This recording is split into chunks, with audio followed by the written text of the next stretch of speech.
আজকে বিকালের খানি আর আজকে বিকালের খানিত কিতা ফার্স্টে দেখাইলাম ভর্তা বানাইছি ভর্তা দি লইরা ভাত আর অনেকে রেসিপি চাইন রেসিপি আমি ইউটিউব চ্যানেলে তৈ সুভাষ ব্লগ ইউকে দেখতে ভুলবা না আর এখানে আমার ভাইও খাইরা ভর্তা দিয়া আর এখানে মজার মজার কারি আজকে বানানি হয়েছে চিকেনের কারিটা দেখে একটা লুক রিয়েলি নাইস কিন্তু দেখতে গেলা সুন্দর খাইতে ওলা মজা হয়েছে চিকেনের রসুন দিয়ে বাগার দেওয়া হয়েছে লাস্টে ফুল ভিডিও দেখতে হইলে ইউটিউব চ্যানেলে দেখবা সুভাষ ব্লগ ইউকে দেখতে একবারে বলই না জানো আর এখানের মধ্যে গরুর মাংস আলু দিয়া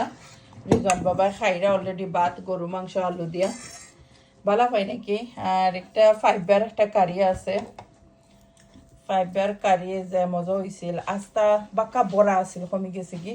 আজকে বিকালের খানি শেয়ার করলাম যারা যারা বালা পাইন লাইক কমেন্ট করেন থ্যাংক ইউ যারা বালা পাও না আমরা ভিডিও ইগনোর করতে পারো একবার মাইন্ড করি না আমি থ্যাংক ইউ সবাই রে again bye see you soon